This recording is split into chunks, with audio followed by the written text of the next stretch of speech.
GeM TV நேயர்களுக்கு அன்பு வணக்கம். விநாயகப் பெருமானை வணங்கி இன்றைய 12 ராசிகளுக்கான பலன்களை காணலாம் வாருங்கள். இன்று 30/11/2024 கார்த்திகை மாதம் 15ஆம் தேதி குரோதி வருடம் நல்ல சனிக்கிழமை, அற்புதமான நாள். இன்றைய ஆதிக்க கிரகம் சனி பகவான். இன்றைய நாம் வழிபட வேண்டிய தெய்வம் ஆஞ்சநேயரை வழிபட வேண்டும். இன்றைய விசேஷம் சர்வ அமாவாசை. முன்னோருக்கு செய்ய வேண்டிய கடன்களை சரியாக செய்தால் நம்முடைய வாழ்க்கையிலே எல்லா விதமான சந்தோஷங்களும் நமக்கு கிடைக்கும். இன்றைய சூரிய உதயம் காலை 6:14 சூரிய அஸ்தமனம் மாலை 5:40 விளக்கேற்றும் நேரத்திலே மாறுதலே கிடையாது. காலை 5 மணிக்குள்ளாக, மாலை 6 மணிக்குள்ளாக. இன்றைய நல்ல நேரம் காலை 7:45 முதல் காலை 8:45 வரை, மதியம் 3:15 முதல் மாலை 4:15 வரை. இன்றைய ராகு காலம் காலை 9 முதல் காலை 10:30 வரை. இன்றைய யமகண்டம் மதியம் 1:30 முதல் மதியம் 3 வரை. இன்றைய குளிகை நேரம் காலை 6 முதல் காலை 7:30 வரை. இன்றைய சுபகோரை சுக்கிரகோரை நேரம் மாலை 5 முதல் 6 வரை. இன்றைய நட்சத்திரம் இன்று மதியம் 1:39 வரை விசாகம், அதன் பின்பு அனுஷ நட்சத்திரம். திதி, இன்றைய திதி இன்று காலை 11:03 வரை தேய்பிறை சதுர்தசி, அதன் பின்பு சர்வ அமாவாசை. இன்றைய சந்திராஷ்டம நட்சத்திரம் அஸ்வினி நட்சத்திரத்துக்கு சந்திராஷ்டமம் இருக்கின்றது, கவனமாக இருங்கள். அடுத்து நாம் காண இருப்பது 12 ராசிகளுக்கான பலன்களை வாருங்கள் காணலாம். முதலாவதாக மேஷ ராசி அன்பர்களே, இன்று சந்திரன் உங்கள் ராசிக்கு 8ஆம் இடத்திலே இருக்கின்றார். உங்கள் ராசி அதிபதி செவ்வாய் ராசிக்கு 4ஆம் இடத்திலே இருக்கின்றார். ஆகவே இன்று உங்களுக்கு தேவையில்லாத அலைச்சலும் மன உளைச்சலும் உண்டாகும். உடல் ஆரோக்கியத்திலே எச்சரிக்கையாக இருக்க வேண்டும். அலுவலகத்திலே வேலை பளு அதிகமாக இருக்கும். கணவன் மனைவிக்குள் கருத்து வேறுபாடுகள் ஏற்படலாம். செய்தொழிலே புதிய முதலீடுகளை தவிர்க்க வேண்டிய நாள். பிறருக்கு கடன் எதுவும் கொடுக்காதீர்கள், நீங்களும் கடன் வாங்காதீர்கள். வெளியூர் பிரயாணங்களை தவிர்க்க வேண்டும். சென்று தீர வேண்டும் என்றால் விநாயகப் பெருமானுக்கு ஒரு அருகம்புல் மாலை சாற்றி நெய் விளக்கு ஏற்றி வைத்து செல்லுங்கள். இன்றைய நாள் ஆஞ்சநேயரை வழிபட வேண்டிய நாள். ஆகவே ஆஞ்சநேயருக்கு ஒரு வெற்றிலை மாலை சாற்றிவிட்டு பயணத்தை துவங்குங்கள். அதேபோல் பணிச்சுமை அதிகமாக இருக்கும். வீண் வாக்குவாதங்களை எல்லாம் தவிர்க்க வேண்டிய நாள். மௌனத்தை கடைபிடியுங்கள். சந்திராஷ்டம நாளிலே எல்லா ராசிக்காரர்களும் இதை தான் செய்ய வேண்டும். மௌனத்தை கடைபிடிக்க வேண்டும். புதிய முயற்சிகளை தள்ளி போடுங்கள், அது நல்லது. இறைவனை வணங்குங்கள். இந்த நாள் சிறப்பான நாளாக ஆகும். வாழ்த்துக்கள். அடுத்ததாக ரிஷபராசி அன்பர்களே, இன்று சந்திரன் உங்கள் ராசிக்கு 7ஆம் இடத்திலே இருக்கின்றார். உங்கள் ராசி அதிபதி சுக்கிரன் ராசிக்கு 8ஆம் இடத்திலே இருக்கின்றார். ஆகவே இன்று உறவினர்களோடு இருந்து வந்த மன வருத்தங்கள் எல்லாம் தீரும். வியாபாரத்திலே நல்ல முன்னேற்றம் உண்டாகும். அலுவலகத்திலிருந்து வந்த நெருக்கடிகள் எல்லாம் குறைகின்றன. பழைய பாக்கிகள் வசூலாகும். காரிய வெற்றிகள் உண்டாகின்றன. அதே போல் பூர்வீக சொத்திலே இருந்து உங்களுக்கு வரவேண்டிய பணம் கைக்கு வரும், பங்கு கைக்கு வரும். கடன் பிரச்சனைகள் தீரும். வீடு வண்டி வாகன மாற்றம் ஏற்படும். நண்பர்கள் மூலம் நல்ல அனுகூலம் உண்டாகும். திருமணம் சிலருக்கு நிச்சயமாகும். அதாவது திருமண வயதிலே இருப்பவர்களுக்கு திருமணம் நிச்சயமாகும். பொருளாதாரம் திருப்திகரமாக இருக்கும். இன்றைய நாள் சிறப்பாக இருக்கின்றது. ஆஞ்சநேயரை வணங்குங்கள். வாழ்த்துக்கள். அடுத்ததாக மிதுன ராசி அன்பர்களே, இன்று சந்திரன் உங்கள் ராசிக்கு 6ஆம் இடத்திலே இருக்கின்றார். உங்கள் ராசி அதிபதி புதன் ராசிக்கு 6ஆம் இடத்திலே இருக்கின்றார். ஆகவே இன்று உங்களுக்கு பொருளாதாரம் நெருக்கடியாக இருக்கும். உத்தியோக உயர்வு, பணியிட மாற்றம் போன்றவை ஏற்படும். அலுவலகத்திலே மற்றவர்களுடைய பிரச்சனைகளிலே நீங்கள் தலையிடவே கூடாது. யாருக்கும் கருத்து சொல்லாதீர்கள். யாருடைய வாழ்க்கையிலேயும் அவர்களுக்கு நீங்கள் எதுவும் ஆலோசனை சொல்லாதீர்கள். தொழிலிலே புதிய முதலீடுகளை தவிர்க்க வேண்டிய நாள். வெளியூர் பயணங்கள் செல்வதை தவிர்க்க வேண்டும். புதிதாக இன்று கடன் எதுவும் வாங்கக்கூடாது. மேலதிகாரிகளால் நெருக்கடிகள் உண்டாகும். வேலை மாற்றம் சிலருக்கு உண்டாகும். வேலை பளு அதிகரிக்கும். ஆகவே இன்றைய நாளிலே நீங்கள் மௌனத்தை கடைபிடியுங்கள். சனீஸ்வர பகவான் தினம், இன்றைய தினம் ஆஞ்சநேயரை வணங்குங்கள். ஆஞ்சநேயரை வணங்கி ஆஞ்சநேயருக்கு வெற்றிலை மாலை சாற்றுங்கள். குலதெய்வத்தை வழிபடுங்கள். வாழ்த்துக்கள். அடுத்ததாக கடகராசி அன்பர்களே, இன்று சந்திரன் உங்கள் ராசிக்கு 5ஆம் இடத்திலே இருக்கின்றார். இன்று குழந்தை பாக்கியத்திற்காக காத்திருக்கின்ற தம்பதிகளுக்கெல்லாம் சத்சந்தான பிராப்தி உண்டாகும். தொழில் மற்றும் வியாபாரத்திலே நல்ல முன்னேற்றம் உண்டாகும். காரிய தடைகள் விலகி நீங்கள் எடுக்கும் முயற்சிகள் எல்லாம் வெற்றியை தரும். மனம் மிகவும் உற்சாகமாக காணப்படக்கூடிய நல்ல நாள். பண வரவு அதிகரிக்கும். பொருளாதாரம் திருப்திகரமாக இருக்கும். தொட்டதெல்லாம் பொன்னாகக்கூடிய அற்புதமான நாள். பிள்ளைகளால் பெருமை ஏற்படும். வாழ்க்கை துணையால் நல்ல மகிழ்ச்சி உண்டாகின்றன. நண்பர்களோடு இருந்து வந்த மன வருத்தங்கள் எல்லாம் தீரும். சிலருக்கு வேலையிலே காத்திருந்த இடமாற்றம் அமையும். முன்னோர்களுடைய சொத்திலே இருந்து உங்களுக்கு வரவேண்டிய பங்கு கைக்கு வரும். செய்யும் செயலிலே பெயரும் புகழும் கிடைக்கும். உடல் ஆரோக்கியம் திருப்திகரமாக இருக்கும். எல்லா வகையிலும் இன்றைய நாள் சிறப்பான நாளாக இருக்கின்றது. வாழ்த்துக்கள். ஆஞ்சநேயரை வழிபடுங்கள். அடுத்ததாக சிம்ம ராசி அன்பர்களே, இன்று சந்திரன் உங்கள் ராசிக்கு 4ஆம் இடத்திலே இருக்கின்றார். உங்கள் ராசி அதிபதி சூரியன் ராசிக்கு 4ஆம் இடத்திலே இருக்கின்றார். இன்று உடல் ஆரோக்கியம் நன்றாக இருக்கும். காரிய அனுகூலம் உண்டாகும். நீங்கள் என்றாலும் புதிதாக முயற்சி செய்தால் அதிலே வெற்றி கிடைக்கும். அதேபோல் வீடு வண்டி வாகன மாற்றம் ஏற்படுகின்ற நாள்.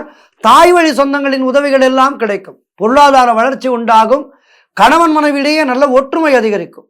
சிலருக்கு உத்தியோக மாற்றம் ஏற்படும். எதிர்பார்த்த பணம் கைக்கு வரும். திருமணம் சம்பந்தமான சுபகாரிய பேச்சுவார்த்தைகள் இனிதே முடிகின்ற நாள்.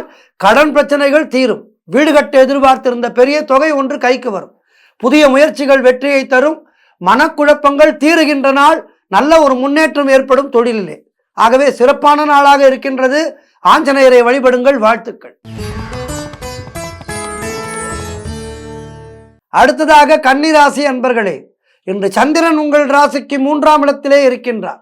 உங்கள் ராசி அதிபதி புதன் ராசிக்கு 3ஆம் இடத்திலே இருக்கின்றார். ஆகவே இன்று இளைய சகோதரர்கள் மூலம் நல்ல அனுகூலம் உண்டாகும். நீங்கள் நினைத்தது அனைத்தும் நல்லபடியாக நடக்கக்கூடிய அற்புதமான நாள். பயணங்கள் அதிகமாக மேற்கொள்வீர்கள். வியாபாரத்திலே நல்ல லாபம் ஏற்படும். காரிய தடைகள் எல்லாம் விலகுகின்ற நாள். கூட்டு தொழிலிலே நல்ல லாபம் ஏற்படும். உறவினர்கள் மூலம் நல்ல ஆதாயம் உண்டாகும். உத்தியோக உயர்வு, பதவி உயர்வு போன்றவை கிடைக்கும். குழந்தைகளால் மகிழ்ச்சி உண்டாகும். உடல் ஆரோக்கியம் சிறப்பாக இருக்கின்றது. அலுவலகத்திலே புதிய பொறுப்புகள் மகிழ்ச்சியை தரும். எதிர்பார்த்த பணம் கைக்கு வரும். எல்லா வகையிலும் இன்றைய நாள் சிறப்பாக இருக்கின்றது. ஆஞ்சநேயரை வழிபடுங்கள். வாழ்த்துக்கள். அடுத்ததாக துலாம் ராசி அன்பர்களே, இன்று சந்திரன் உங்கள் ராசிக்கு 2ஆம் இடத்திலே இருக்கின்றார். உங்கள் ராசி அதிபதி சுக்கிரன் ராசிக்கு 3ஆம் இடத்திலே இருக்கின்றார். ஆகவே இன்று சுபகாரியங்கள் கைகூடி வரும். கடன் பிரச்சனைகள் தீரும். சிலருக்கு பதவி உயர்வோடு வேலை மாற்றம் உண்டாகும். பழைய பாக்கிகள் எல்லாம் வசூலாகின்ற நாள். உழைப்புக்கு ஏற்ற ஊதியம் கிடைக்கும். சிலருக்கு புதிய வேலை வாய்ப்புகள் உண்டாகும். வியாபாரத்திலே நல்ல முன்னேற்றம் ஏற்படும். நண்பர்கள் மூலம் நல்ல அனுகூலம் உண்டாகும். குழந்தைகளால் மகிழ்ச்சி உண்டாகும். தொழிலில் நல்ல லாபம் ஏற்படும். திருமண பேச்சுவார்த்தைகள் சுபமாக முடியும். குடும்ப ஒற்றுமை சந்தோஷத்தை தரும். ஆகவே இன்றைய நாள் சிறப்பாக இருக்கின்றது. ஆஞ்சநேயரை வழிபடுங்கள். வாழ்த்துக்கள். அடுத்ததாக விருச்சிக ராசி அன்பர்களே, இன்று சந்திரன் உங்கள் ராசியிலேயே இருக்கின்றார். உங்கள் ராசி அதிபதி செவ்வாய் ராசிக்கு 9ஆம் இடத்திலே இருக்கின்றார். ஆகவே இன்று ஆன்மீக சுற்றுலா செல்வீர்கள். கோவில் கோவிலாக செல்வீர்கள். இன்றைய நாளிலே பூர்வீக சொத்திலே இருந்து உங்களுக்கு வரவேண்டிய பணம் கைக்கு வரும். மனம் மிகவும் சந்தோஷமாக இருக்கும். எதிலும் வெற்றி உண்டாகின்ற நாள். கணவன் மனைவிக்குள் இருந்து வந்த பிரச்சனைகள் எல்லாம் தீரும். தொழிலிலே நல்ல முன்னேற்றம் ஏற்படும். சிலருக்கு குழந்தை பாக்கியம் ஏற்படும். வாழ்க்கை துணையால் நல்ல மகிழ்ச்சி உண்டாகும். சிலருக்கு புதிய வேலை வாய்ப்புகள் ஏற்படும். உடல் ஆரோக்கியத்திலே நல்ல முன்னேற்றம் ஏற்படும். மனக்குழப்பங்கள் தீரும். பொருளாதாரம் திருப்திகரமாக இருக்கும். பிள்ளைகளால் பெருமை ஏற்படுகின்ற நாள். எல்லா வகையிலும் இன்றைய நாள் சிறப்பாக இருக்கின்றது. மகிழ்ச்சியாக இருக்கின்றது. செழிப்பாக இருக்கின்றது. ஆஞ்சநேயரை வணங்குங்கள். வாழ்த்துக்கள். அடுத்ததாக தனுசு ராசி அன்பர்களே, இன்று சந்திரன் உங்கள் ராசிக்கு 12ஆம் இடத்திலே இருக்கின்றார். உங்கள் ராசி அதிபதி குரு ராசிக்கு 6ஆம் இடத்திலே இருக்கின்றார். இன்று திருமணம் சம்பந்தப்பட்ட சுபகாரிய பேச்சுவார்த்தைகள் தள்ளி போகும். வீடு வண்டி சம்பந்தமான விரய செலவுகள் சிலருக்கு ஏற்படலாம். உத்தியோகத்திலே இருப்பவர்கள் கவனமாக இருக்க வேண்டும். அதேபோல் தேவையில்லாத பயத்தை தவிர்க்க வேண்டும். கூட்டு தொழிலிலே மன வருத்தங்கள் ஏற்படலாம். ஆகவே கூட்டாளிகளோடு கவனமாக இருங்கள். குலதெய்வ வழிபாடு மன அமைதியை தரும். அலுவலகத்திலே வீண் வாதங்களை எல்லாம் தவிர்க்க வேண்டிய நாள். முயற்சிகள் காலதாமதமான வெற்றியை தரும். விரைவாக வெற்றி கிடைப்பதற்கு ஆஞ்சநேயனை படியுங்கள். மாபெரும் வெற்றியை பெற்றவன் ஆஞ்சநேய பிரபு. ஆகவே ஆஞ்சநேயரை பணிந்து வெற்றிகளை தக்க வைத்துக் கொள்ளுங்கள். கணவன் மனைவியிடையே சண்டை சச்சரவு ஏற்பட்டு விலகும். அலுவலகத்திலே பணிச்சுமை அதிகமாகும். நண்பர்கள் மூலம் ஆதாயம் உண்டு. ஆகவே இன்றைய நாளிலே ஆஞ்சநேயரை பணிந்து வெற்றிலை மாலை சாற்றி வழிபடுங்கள். வாழ்த்துக்கள். அடுத்ததாக மகர ராசி அன்பர்களே, இன்று சந்திரன் உங்கள் ராசிக்கு 11ஆம் இடத்திலே இருக்கின்றார். உங்கள் ராசி அதிபதி சனி ராசிக்கு 2ஆம் இடத்திலே இருக்கின்றார். ஆகவே இன்று உங்களுக்கு வீடு வண்டி வாகன வகையிலே யோகம் உண்டாகும். உங்களுடைய காரியங்கள் அனைத்தும் வெற்றி பெறுகின்ற அற்புதமான நாள். அதாவது உங்களுடைய முயற்சிகள், நீங்கள் என்ன முயற்சி செய்தாலும் வெற்றி பெறும். உத்தியோகத்திலே சம்பள உயர்வு, பதவி உயர்வு, இடமாற்றம் போன்றவை ஏற்படும். திருமண பேச்சுவார்த்தைகள் சுபமாக முடிகின்ற நாள். நண்பர்கள் மற்றும் உறவினர்களால் நல்ல ஆதாயம் உண்டாகும். தந்தை வழி சொத்து கைக்கு வரும். புதிய முயற்சிகள் எல்லாம் வெற்றியை தருகின்ற நாள். குழந்தை பாக்கியம் சிலருக்கு ஏற்படும். தொழிலிலே நல்ல முன்னேற்றம் ஏற்படும். கணவன் மனைவியிடையே நல்ல ஒற்றுமை ஏற்படும். குலதெய்வ வழிபாடு அனுகூலத்தை தரும். முன்னோர்களுடைய ஆசீர்வாதம் பரிபூர்ணமாக கிடைக்கின்ற நாள். இன்றைய நாளிலே ஆஞ்சநேயரை வணங்குங்கள். வாழ்த்துக்கள். அடுத்ததாக கும்பராசி அன்பர்களே, இன்று சந்திரன் உங்கள் ராசிக்கு 10ஆம் இடத்திலே சஞ்சரிக்கின்றார். உங்கள் ராசி அதிபதி சனி ராசியிலேயே இருக்கின்றார். ஆகவே இன்று உங்களுக்கு அரசாங்க வகையிலே ஆதாயம் உண்டாகும். பெயரும் புகழும் கிடைக்கும். மாணவர்கள் சாதனை புரியக்கூடிய நாள். அது படிப்பிலோ அல்லது விளையாட்டிலோ அல்லது கலைத்துறையிலோ ஏதேனும் ஒரு விதத்திலே மாணவர்கள் இன்று சாதனை புரிவார்கள். பொருளாதார வளர்ச்சி உண்டாகும். குழந்தை இல்லாத தம்பதிகளுக்கு குழந்தை பாக்கியம் உண்டாகின்ற நாள். குடும்ப ஒற்றுமை சந்தோஷத்தை தரும். தொழிலிலே நல்ல முன்னேற்றம் ஏற்படும். உழைப்புக்கு ஏற்ற ஊதியம் கிடைக்கும். கடன் பிரச்சனைகள் முற்றிலுமாக தீரும். வேலை இல்லாதவர்களுக்கு நல்ல வேலை கிடைக்கும். எல்லா வகையிலும் இன்றைய நாள் சிறப்பாக இருக்கின்றது. ஆஞ்சநேயரை பணியுங்கள். வாழ்த்துக்கள். அடுத்ததாக 12 ராசிகளிலே இறுதியான ராசி மீன ராசி அன்பர்களே, இன்று சந்திரன் உங்கள் ராசிக்கு 9ஆம் இடத்திலே சஞ்சரிக்கின்றார். உங்கள் ராசி அதிபதி குரு ராசிக்கு 3ஆம் இடத்திலே இருக்கின்றார். ஆகவே இன்று புதிய தொழில் தொடங்கும் முயற்சிகள் வெற்றியை தரும். தந்தை வழியிலே நல்ல அனுகூலம் உண்டாகும். நீண்ட நாட்களாக தாமதமான காரியம் ஒன்று இன்று நல்லபடியாக நடக்கும். கடன் தொல்லைகள் விலகும். புதிய வேலை வாய்ப்புகள் ஏற்படும். வியாபாரத்திலே நல்ல வளர்ச்சி உண்டாகும். பதவி உயர்வு, வேலை மாற்றம் சிலருக்கு ஏற்படும். பொருள் வரவு, தனலாபம் ஏற்படும். திடீர் அதிர்ஷ்டம் சிலருக்கு கை கொடுக்கும். தனவரவு அதிகரிக்கும். கணவன் மனைவியிடையே நல்ல ஒற்றுமை ஏற்படும். சுபகாரியங்கள் நடைபெறக்கூடிய அற்புதமான நாள். கூட்டு தொழிலிலே நல்ல லாபங்கள் ஏற்படும். ஆகவே எல்லா வகையிலும் இன்றைய நாள் சிறப்பாக இருக்கின்றது. வாழ்த்துக்கள். 12 ராசிக்காரர்களுக்கும் இன்றைய நாள் சிறப்பான முறையிலே இருக்க பிரார்த்தித்துக் கொள்கின்றேன். நன்றி, வணக்கம். அடுத்து இன்றைய ஆன்மீக தகவல். இன்றைய ஆன்மீக தகவல், சாதாரணமாக வழக்கு சொல் ஒன்று உண்டு. வல்லவனுக்கு வல்லவன் உலகத்தில் உண்டப்பா என்று சொல்வார்கள். ஒருவர் மிகுந்த ஞானஸ்தராகவும் நல்ல பலசாலியாகவும் இருந்தால் அவரை பற்றி சொல்வார்கள், நினச்சின்னு இருக்கார் அவர், வல்லவனுக்கு வல்லவன் உலகத்தில் உண்டு, எவங்கிட்டயோ மாட்டிப்பார் இவர் என்று சாதாரணமாக ஒருவரை பற்றி சொல்வார்கள். அது பொறாமையில் சொல்வதோ அல்லது உண்மையாக அவர் அப்படி நடந்து கொள்வாரோ அதெல்லாம் வேறு விஷயம். ஆனால் இந்த வார்த்தையை சொல்வார்கள், வல்லவனுக்கு வல்லவன் வையகத்திலே உண்டு என்று. இது எதற்காக இதனை சொன்னார்கள் என்று பார்க்கலாம். குருக்ஷேத்திர யுத்தம் மிகவும் உக்கிரமாக நடந்து கொண்டிருந்தது. 18 நாட்கள் நடந்த யுத்தம் குருக்ஷேத்திர யுத்தம். இந்த குருக்ஷேத்திர யுத்தம் நடந்த இடம் இன்னும் பாரதத்திலே இருக்கின்றது. குருக்ஷேத்ரா என்றே அந்த நகருக்கு பெயர் என்று கூட சொல்வார்கள். பாண்டவ கௌரவ படைகள் முட்டி மோதி கொண்டிருக்கின்றார்கள். களத்திலே அன்று வில்லாதி வில்லர்களான அர்ஜுனனும் கர்ணனும் மோதி கொண்டிருக்கின்றார்கள். கர்ணன் அசாத்தியமான வீரன். அவனுடைய வீரம் தவறான இடத்திலே பயன்படுத்தப்பட்டது. மிகப்பெரிய வீரன் கர்ணன். அர்ஜுனனும் கர்ணனும் மோதி கொண்டிருக்கின்றார்கள். அர்ஜுனனுக்கு கர்ணன் தேரோட்டி கொண்டிருக்கின்றான். கிருஷ்ண பரமாத்மா அர்ஜுனனுக்கு தேரோட்டி கொண்டிருக்கின்றார்.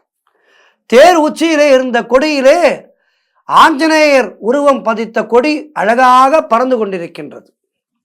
அர்ஜுனனும் கர்ணனும் தங்களுடைய அம்புகளை ஒருவருக்கொருவர் தேர்களை நோக்கி எய்கின்றனர். அடேங்கப்பா, ஆற்றல் மிக்க அந்த அர்ஜுனனின் அம்பு கர்ணனின் தேரை 35 கல் தொலைவு தள்ளி விழச் செய்கின்றது. அர்ஜுனனுடைய தேரை தாக்கிய அம்பு 30 கல் தொலைவிலே விழச் செய்கிறது. ஆகவே அர்ஜுனனுடைய தேரை கூட ஒன்றும் செய்ய முடியவில்லை. சுதாரித்து எழுகிறான் அர்ஜுனன். பெருமை பிடிபடவில்லை. ஆகா, நம்முடைய பலம் எப்படிப்பட்ட பலம், நாம் எப்படிப்பட்ட ஒரு பலவான், ஆகா என்று தன்னைத்தானே மிகுந்த மகிழ்ச்சியிலே புகழ்ந்து கொள்கின்றான். தன்னைத்தானே தான் புகழ்ந்து கொள்வது மட்டுமல்லாமல் கிருஷ்ணனிடம் சொல்கின்றான், கண்ணா பார்த்தாயா, என்னுடைய அம்பு கர்ணனுடைய தேரை 35 கல் தொலைவிலே விழச் செய்திருக்கின்றது. அவனுடைய அம்போ நம்மை 30 கல் தான் தள்ளிவிட்டது. பார்த்தாயா என் பராக்கிரமத்தை என்று மார்தட்டினான். அப்போது கர்ணன், அப்போது கிருஷ்ண பரமாத்மா, அப்படியா, சரி அர்ஜுனா என்று சிரித்துக்கொண்டே விட்டுவிட்டார். சிறிது நேரம் கழித்து, அர்ஜுனா எனக்கு கொஞ்சம் கீழே வேலை இருக்கின்றது, சற்று நேரம் நீ கர்ணனை தனித்து சமாளி. இதோ உன் கொடியில் பறக்கின்றானே ஆஞ்சநேயன், அவனிடம் ராமாவதார காலத்திலேயே ஒரு ரகசியம் சொல்ல வேண்டும் என்று நினைத்தேன், முடியவில்லை. இப்போது அதை சொல்லிவிட்டு வந்து விடுகின்றேன் என்றவன் கொடியில் இருந்த ஆஞ்சநேயரை நோக்கி, மாருதி வா போகலாம் என்றான். ஆஞ்சநேய பெருமானும் கொடியிலே இருந்து இறங்கி கீழே குதித்து விட்டார். இருவருமாய் ஒன்றாக மறைந்து விட்டார்கள். அப்போது கர்ணன் ஒரு அம்பு விட்டான். அர்ஜுனனுடைய தேர் 150 கல் தொலைவிலே போய் விழுந்தது. அதை நிமிர்த்தி சிதறி கிடந்த கிரீடம் இதர பொருட்களை அள்ளி வருவதற்குள் அர்ஜுனனுக்கு போதும் போதும் என்றாகிவிட்டது. அவன் சுதாரித்து எழும்போது கண்ணனும் ஆஞ்சநேயரும் வந்து விட்டார்கள். ஆஞ்சநேயர் மீண்டும் கொடியிலே தங்கிவிட்டார். கண்ணன் தேரிலே ஏறிக்கொண்டு விட்டார். என்னப்பா இது, இவ்வளவு தூரம் தள்ளி கிடக்கின்றாய், ஓ கர்ணன் உன்னை பதம் பார்த்து விட்டானோ என்றதும் அர்ஜுனன் தலை குனிந்து நின்றான். கிருஷ்ணரை பார்த்தான். கண்ணா, என்ன இது மாய வித்தை, எப்படி இது நிகழ்ந்தது என்று கேட்டான். அவனிடம் கண்ணன் சொன்னார், அர்ஜுனா, ஒருவனும் அவனவன் சாதனையை பெரிதுபடுத்தி பேசக்கூடாது. உன்னிலும் வல்லவர் உலகிலே உண்டு. நானும் ஆஞ்சநேயரும் பக்கபலமாக உன்னோடு இருக்கும் போதே 30 கல் தொலைவிலே விழுந்த நீ பலவானா? யாருடைய துணையுமின்றி தனித்து 35 கோல் தொலைவில் விழுந்த கர்ணன் பலவானா? யோசி என்றார் கிருஷ்ணர் அர்ஜுனனிடம். அர்ஜுனன், அவனுடைய கண்களிலே இப்போது கண்ணீர் வந்தது. கிருஷ்ணரிடம் சொன்னான், ஆம் கண்ணா, சற்று நேரம் தற்பெருமை என்ற மாயையிலே நான் சிக்கிவிட்டேன். ஆனாலும் இந்த மாயையிலே என்னை சிக்க வைத்தவன் நீதானே என்று கிருஷ்ணரை பார்த்து கேட்டான். கிருஷ்ணரும் சிரித்துக்கொண்டே சொன்னார், ஆம், நான் தான் உன்னை இந்த மாய வலையிலே சிக்க வைத்தேன். காரணம், எந்த நிலையிலும் உனக்கு இந்த தான் என்ற கர்வம் வரக்கூடாது என்பதை உனக்கு போதிக்கவே இதனை நான் செய்தேன். ஆஞ்சநேய பெருமானும் நானும் உன் அருகில் இருப்பதால் இந்த யுத்தம் சிறப்பாக உங்கள் பக்கம் ஜெயம் நடந்து கொண்டிருக்கின்றது. மேலும் வெற்றிகள் வரும், கவலை வேண்டாம் என்று அர்ஜுனனுக்கு ஆறுதல் கூறினார் கண்ண பரமாத்மா. மேலும் சொன்னார், எதற்காக உங்களோடு இருக்கின்றேன் நான் என்றால், தர்மபுத்திரன் இருக்கின்றார். தர்மபுத்திரன் இடத்திலே நியாயம் இருக்கின்றது. நியாயம் இருக்கின்ற இடத்திலே நான் இருப்பேன். நீங்கள் அழைக்காவிட்டாலும் நியாயம் இருக்கின்ற இடத்திற்கு நான் வருவேன் என்று கிருஷ்ணர் கூறுகின்றார். ஆகவே எப்போதுமே நியாயமாக நடந்து கொள்வோம், தர்மமாக நடந்து கொள்வோம். தான் என்ற அகந்தை எந்த நிலையிலும் கொள்ளாமல் இருப்போம். தான் என்ற அகந்தை ஒருவனுக்கு எப்போது எழுகின்றதோ அப்போது அவனுடைய வாசலை துரதிர்ஷ்டம் தட்டுகின்றது, தோல்விகள் தட்டுகின்றது என்று அர்த்தம். ஆகவே எந்த நிலையிலும் எப்படிப்பட்ட உயரத்துக்கு சென்றாலும் அடக்கத்தோடு இருப்போம். எல்லாமே இறைவன் செயல் என்ற நம்பிக்கையோடு வாழ்ந்தால் நமக்கு ஏற்படுகின்ற வெற்றிகளும் நமக்கு பெரிதாக தெரியாது, தோல்விகளும் பெரிதாக தெரியாது. ஆகவே வெற்றி வரும்போது ஆடமாட்டோம், தோல்வி வரும்போது துவளமாட்டோம். சர்வம் கிருஷ்ணார்ப்பணம், சர்வம் கிருஷ்ணார்ப்பணம், சர்வம் கிருஷ்ணார்ப்பணம். மீண்டும் நாளை சந்திக்கின்றேன். நன்றி, வணக்கம்.